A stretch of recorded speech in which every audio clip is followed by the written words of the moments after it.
Baik, kita lanjutkan diskusi kita untuk penanggap berikutnya dari Bappenas, Pak Suprapto. Saya berikan kesempatan Pak untuk menanggapi tadi hasil penelitian dari perkumpulan inisiatif. Ada sebuah pertanyaan, ya. Nanti dari Pak Yandra nanti akan menutup nanti dengan ini. Apa? Baik, Pak Suprapto, ini di era pimpinan presiden yang baru, Bapak Prabowo Subianto, ada salah satu kebijakan adalah mencegah kebocoran anggaran dan anggaran yang efektif untuk meningkatkan pertumbuhan ekonomi dan kesejahteraan masyarakat. Untuk Bapak Nas sendiri Pak, pada tahun ini mungkin 2024 dan 5 tahun ke depan ini strategi apa sih Pak yang akan dicapai dan untuk seluruh Indonesia khususnya juga di Jawa Barat, dan juga bagaimana Pak menyikapi soal hasil penelitian tadi bahwa untuk mengukur pertumbuhan pembangunan di suatu daerah ternyata tidak hanya dilihat dari skor akhir, tapi juga perubahan yang dicapai dari 5 tahun atau dari jangka waktu tertentu. Untuk kesempatannya saya berikan untuk Bapak Super. Baik, terima kasih. Terima kasih Bapak Moderator. Terima kasih Pak Sekda yang sudah keluar ya. Kami hormati Bapak Kepala Bapeda, Prof. Jabar, Ketua Perkumpulan Inisiatif, dan juga Pak Dadan, Pak Yudi dari Kemdagri, Pak dari Unpad Ahmad ya, Pak Ahmad dari Unpad. Kami hadir mewakili Bapak Deputi tadi di awal ada slide-nya di depan ya, Pak Ami Al-Humami, beliau Deputi Bidang Pembangunan Manusia, Masyarakat dan Kebudayaan Bappenas, yang pada kali ini menitipkan salam dan permohonan maaf tidak bisa hadir sendiri karena ada kegiatan yang lain yang dilakukan di Jakarta sehubungan dengan persiapan. Itu ada pelantikan, ada pemecahan kementerian dan sebagainya, banyak hal dilakukan untuk menanggapi itu dalam 5 tahun ke depan. Dan oleh karena itu belum menekan kami untuk hadir ke sini untuk ikut juga menyampaikan beberapa hal dan kontribusi dalam diskusi kajian ini. Ini kajian menarik sekali lagi Bapak hormati, sebagaimana kita lihat bersama tadi di awal, sampai oleh tim hasil dari kajian terkait dengan korelasi pencapaian IPM dengan penganggaran di anggaran di APBD masing-masing kabupaten kota. Dan kalau di Bappenas, bagaimana dijelaskan tadi, kami sehari-hari di Direktorat Agama Pendidikan Kebudayaan. Di bawah Deputi PMMK Pak Amir dan Pak Direktorat, ada Direktorat Kesehatan Gizi Masyarakat, Direktorat Agama dan Kebudayaan, Direktorat Pendidikan Tinggi dan Iptek, dan Direktorat Keluarga dan Kebudayaan Anak. Jadi kami fokusnya di pendidikan. Walaupun nanti beberapa hal kita bisa tambahkan di situ. Dan saya juga tinggalnya di Kota Depok. Jadi saya juga warga Jawa Barat. Nanti ikutan juga Pilkada Jawa Barat, kita tetap ikut memilih pemimpin yang akan melanjutkan program-program yang baik dari program yang transformatif tadi. Terkait dengan apa yang dilakukan ke depan dari sisi pembangunan nasional, Bapak Ibu yang kami hormati mungkin sudah mendengar tentang terbitnya Undang-Undang Nomor 59 Tahun 2024 terkait dengan RPJP Nasional. Rencana Pembangunan Jangka Panjang Nasional 2025-2045. Di dalamnya tadi Pak Sekda sudah menyebutkan beberapa sasaran utama ya yang harus dicapai pada 2045 nanti. Salah satunya terkait dengan pendapatan per kapita setara negara maju, kemudian juga kemiskinan menurun dan lingkungan berkurang, kepemimpinan dan pengaruh di dunia internasional meningkat, kemudian juga terkait dengan daya saing sumber manusia meningkat yang ditandai dengan Human Capital Index, indeks modal manusia. Jadi kalau hari kita bicara IPM ya, indeks pembangunan manusia, ke depan kita akan bicara lebih jauh lagi di sisi indeks modal manusia. Dan di sisi lingkungan juga ada terkait dengan net zero emission dan juga pengurangan emisi GRK. Ini hal-hal yang diatur dalam RPJP nasional dan akan dirumuskan dalam 4 tahapan RPJMN nasional. Tahapan pertama pemerintahan Pak Prabowo Gibran ini 2024-2029 yang sekarang sedang disusun disesuaikan rancangan teknokratik RPJMN-nya. Jadi rancangan teknokratik ini akan merangkum salah satunya adalah visi misi Pak Prabowo Gibran dan juga upaya-upaya yang sudah digariskan dalam RPJMN. Karena RPJMN sebagai koridor 20 tahun atau 4 kali periode RPJMN ini menjadi hal untuk dituju sama di masing-masing tahapannya. Terkait dengan indeks pembangunan manusia sendiri, tadi kami sampaikan, Bapak Ibu kami hormati, terkait dengan angka-angka dari hasil kajian, kita serahkan ini angka pasti sudah berasal dari sumber yang valid, tinggal dihitung saja. Dan fenomenanya angkanya seperti itu. Yang harus kita lihat adalah seperti apa sih tindak lanjut ke depan. Jadi kita coba melihat misalnya kenapa indeks IPM itu diangkat, yaitu untuk menggambarkan hasil pembangunan. Jadi kalau IPM itu lebih menggambarkan dari kondisi sekarang, seperti apa sih yang dilakukan kemarin, baik dari sisi pembangunan pendidikan, pembangunan kesehatan, maupun dari sisi ekonomi, dari sisi standar hidup layak. Karena karena pembangunan SDM yang sukses itu adalah orangnya itu sehat, orangnya itu berpendidikan dan dia hidup layak ideal itu. Jadi melihat dari sisi kondisi dan digambarkan dengan berbagai macam hal tadi ada di sisi usia harapan hidup, kemudian di harapan lama sekolah, ada juga terkait dengan rata-rata pengeluaran per kapita yang dia konversi dari purchasing parity Pak ya, konversi dari menjadi diadopsi di Indonesia seperti itu. Dan sebenarnya beberapa dalam mati yang kami sampaikan sedikit di indikator 2020 tahun ke depan bahwa kita akan mengangkat indeks modal manusia. Jadi bergerak di indeks pembangunan manusia IPM atau Human Development Index menjadi Human Capital Index HCI atau indeks modal manusia IMM. Sedikit perbedaannya di beberapa berarti adalah kalau IPM itu menggambarkan hasil pembangunan. Sekarang seperti apa sih orang ini sehat seperti apa? Kemudian sejauh mana pendidikannya atau mungkin yang ketiga seperti apa daya belinya. Kalau IMM sebagai modal manusia ini menggambarkan kondisi ke depan. Bagaimana potensi produktivitas di masa mendatang ini bisa kita ukur dari intervensi kita sekarang. Kalau digambarkan IMM atau HCI 0,73, itu artinya pada usia produktif nanti, orang-orang Indonesia itu bisa mengaktifkan, bisa memanfaatkan 73%, 0,73% dari kapasitas idealnya. Jadi itu yang diharapkan dari situ dan ukurannya juga berbeda. Ukurannya misalnya mulai dari kesehatan, ada dari sisi survival, angka kelangsungan hidup balita, maupun dari sisi kualitas kesehatan, mulai dari prevalensi balita stunting, stunting dari poin di sini, stunting, ada juga angka kelangsungan hidup usia dewasa produktif, termasuk untuk yang usia dewasa, bagaimana dia, apalagi sekarang marak dengan adanya PTM ya, penyakit tidak menular dan sebagainya. Di sisi pendidikan, Ibu hormati, tidak lagi hanya di sisi akses rata-rata lama sekolah dan harapan lama sekolah, selain harapan lama sekolah diperluas range-nya. Kalau di IPM ada HLS usia 7 tahun ke atas, kalau di IMM itu HLS usia 4 tahun ke atas, mulai anak usia dini. Jadi benar-benar bagaimana kita mengaktifkan potensi anak mulai dari sejak awal.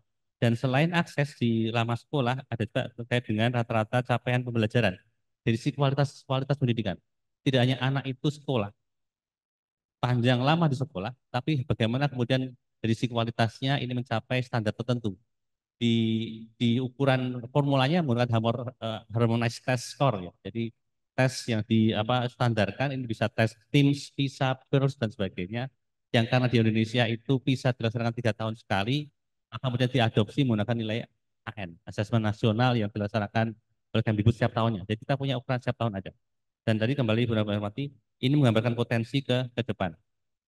Banyak hal yang harus bisa dilakukan sebenarnya beberapa untuk hal ini, untuk yang IMM, baik dari sisi kesehatan misalnya dalam RPJPN sudah diarahkan atau diatur terkait dengan indikator-indikatornya usia harapan hidup sampai 80 tahun di 2045, angka kematian ibu 16 tahun, 16 kejadian per 100.000 kelahiran hidup, prevalensi stunting pada balita 5%, insidensi TBC ada 76 dari 100.000 penduduk dan juga cakupan kepesertaan jam sos kesehatan mencapai 99,5 atau hanya tinggal 0,5% yang belum masuk.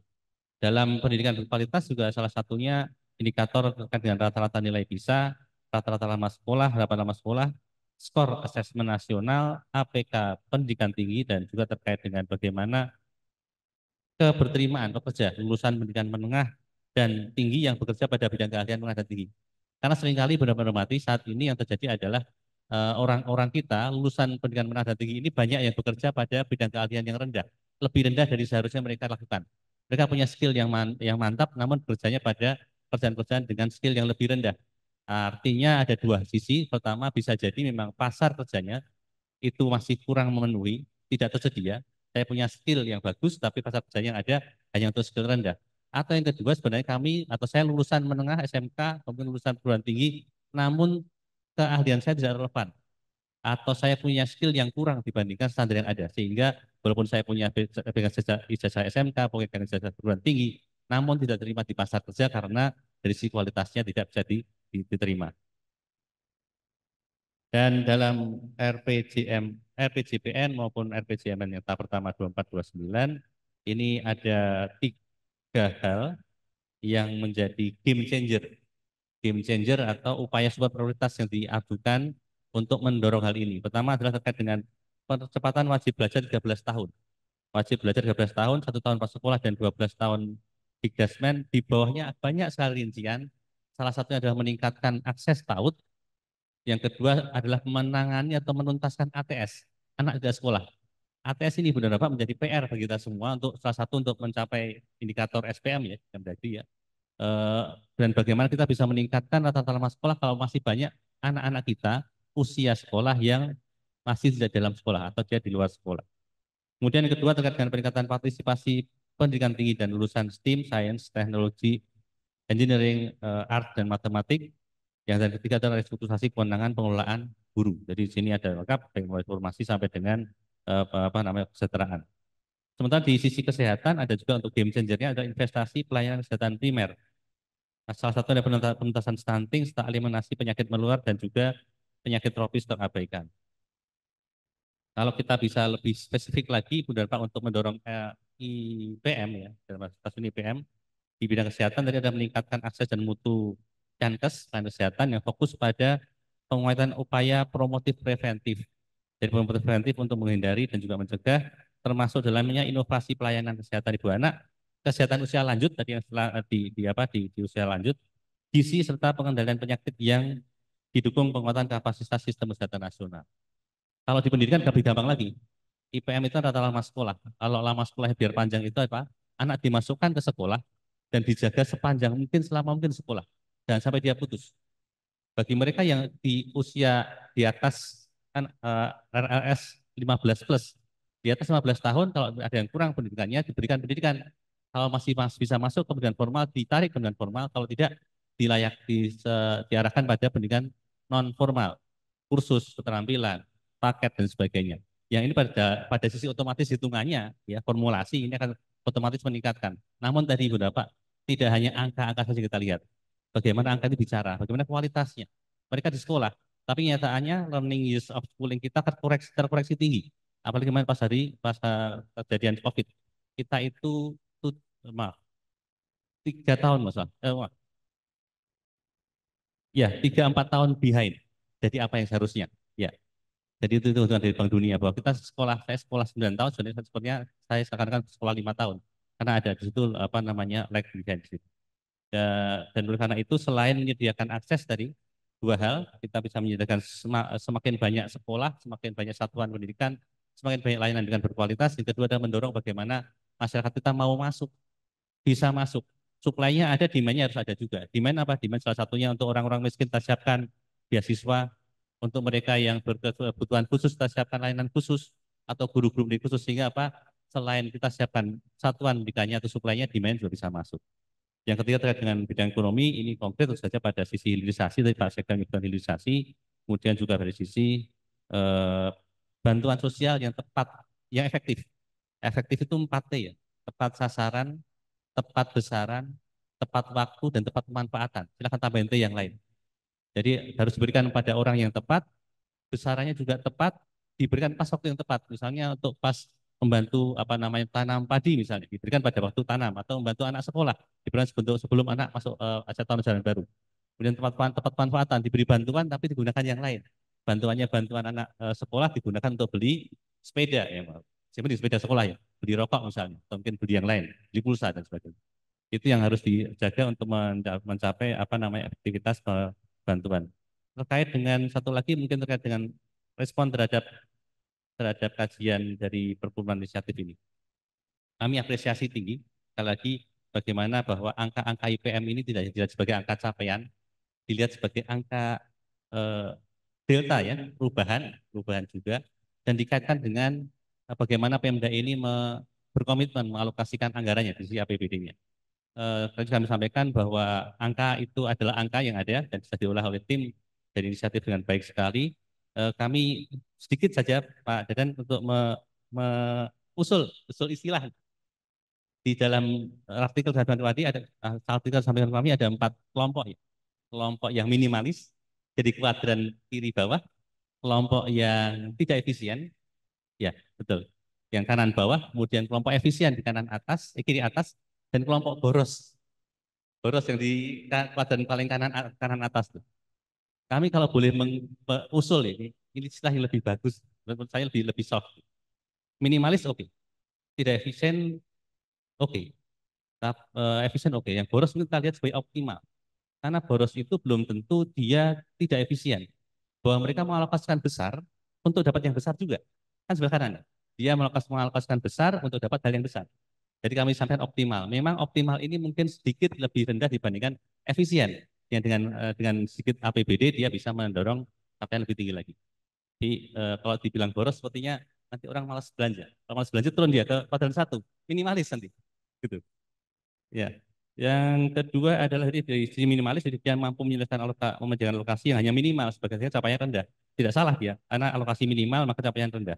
Untuk yang tidak efisien tadi alokasi besar, namun tidak bisa dioptimalkan hasilnya.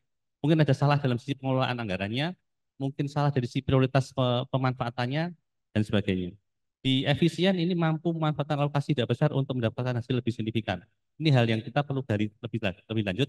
Apa nanti kami akan coba singgung sedikit di belakang setelah ini terkait dengan bagaimana intervensi di 4 kuadran ini, di 4 kelompok ini.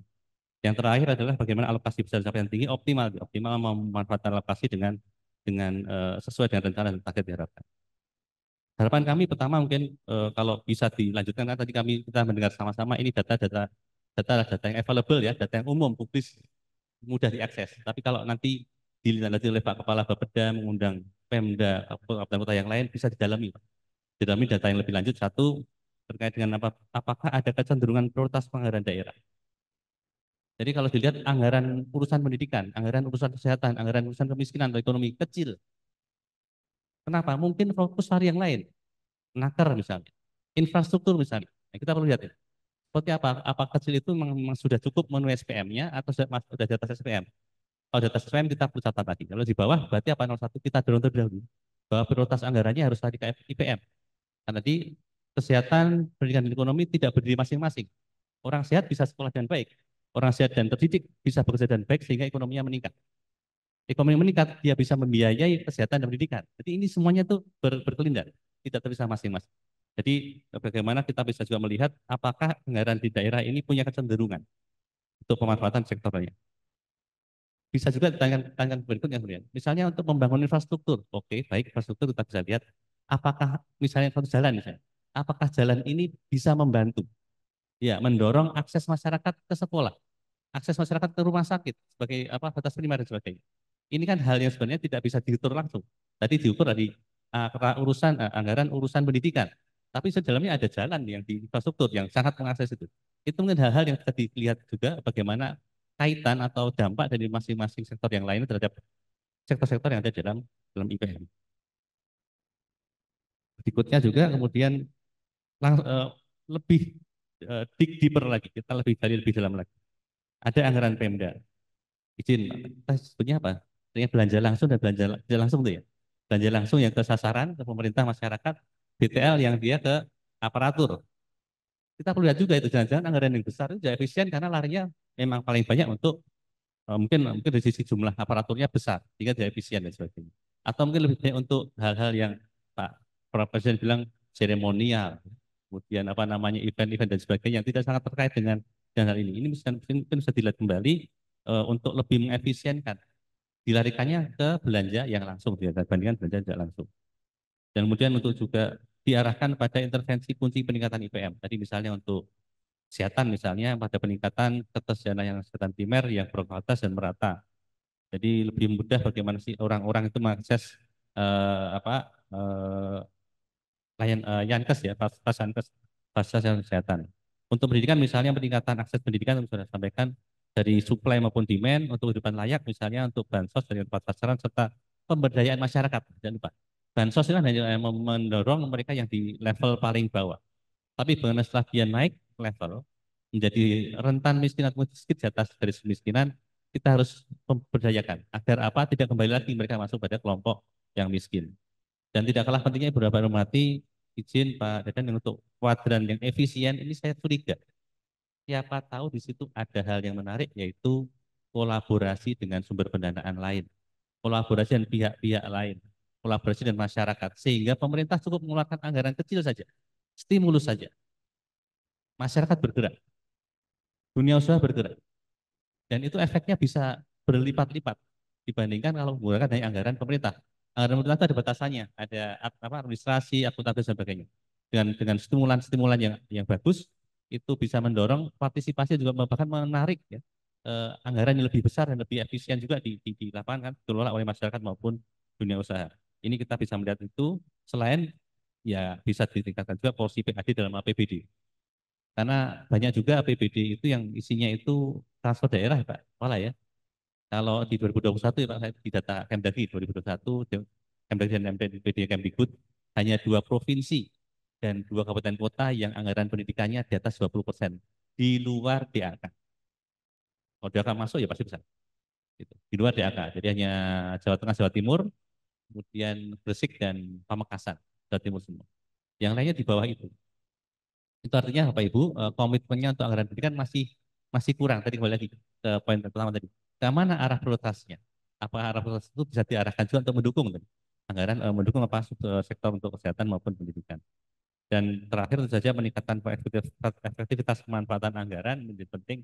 Anggaran sudah pun kecil, digunakannya tidak sesuai, kok nggak efektif. Digunakannya untuk hal-hal yang tidak sesuai dengan apa namanya tujuan IPM ini. Sehingga Ibu Nabi hormati kami sampaikan sedikit saja mungkin ini saya baru saja membuat di sini tadi setelah mendengar paparan Pak Dadan. Kita punya 4 kuadran. Untuk yang pertama di minimalis, karena minimalis itu anggarannya kecil, pasti poin nomor 1 pertama adalah bagaimana dia bisa meningkatkan APBD-nya. Ya, ini mulai dari apa peningkatan PAD-nya maupun manfaat sumber yang lainnya untuk dia bisa menganggarkan lebih terkait dengan kesehatan, pendidikan maupun ekonomi. Dan ini harus dikawal sehingga tidak geser ke yang sebelah kanannya, tidak efisien. Anggaran membesar tapi nggak efisien. Dia dikawalnya naik ke atas yang efisien atau minimal yang optimal. Dengan tambahan anggaran dia bisa menuju kuadran yang keempat, dia bisa menganggarkan sesuai dengan tujuannya. Itu yang dilihat kuadran utama di minimalis. Untuk yang tidak efisien, tentu saja kita harus perbaiki bagaimana atau apa yang tidak efisien di situ, misalnya dari sisi pelaksanaannya atau mungkin juga dari sisi pelaksanaan ya, kemudian pemanfaatannya tidak pada sektor-sektor yang mendukung IPM. Kita bisa tarik ya untuk yang lebih dari fokus pada pendidikan, kesehatan dan juga untuk ekonomi. Untuk yang 2 di atas sudah bagus sebenarnya. Ini saya agak dilematis. Apakah memang yang diefisien kita perlu tarik ke optimal atau optimal harus tarik ke efisien? Ini garisnya bisa 2 arah. Yang sudah efisien itu anggarannya kecil. Dia mencapai dengan anggaran kecil, let's say mencapai 0,2 peningkatan anggaran kecil. Atau 2 poin IPM dan anggaran kecil. Kenapa tidak dia meningkatkan anggarannya 2 kali lipat dari 4? Gitu. Dia akan bergerak ke kanan. Ya, dia akan bergerak ke kanan untuk meningkatkan itu, tapi dijaga efisiensinya. Kalau enggak dia akan kembali lagi ke bawah. Itu dan itu berbalik overall efisiensi yang terlihat agak menurun, dia bergeser lagi ke kiri untuk tetap mempertahankan efisiensi. Sebaliknya untuk optimal sama juga, dia sudah punya anggaran besar kok. Dia harus meningkatkan efisiensi sehingga tadi dan cara tadi kolaborasi dengan pihak-pihak lain dengan apa sumber pendanaan yang lain dan juga efisiensi pelaksanaan sehingga dia bergerak ke kuadran yang kiri atas. Mungkin demikian Pak moderator dari kami. Terima kasih. 15 menit.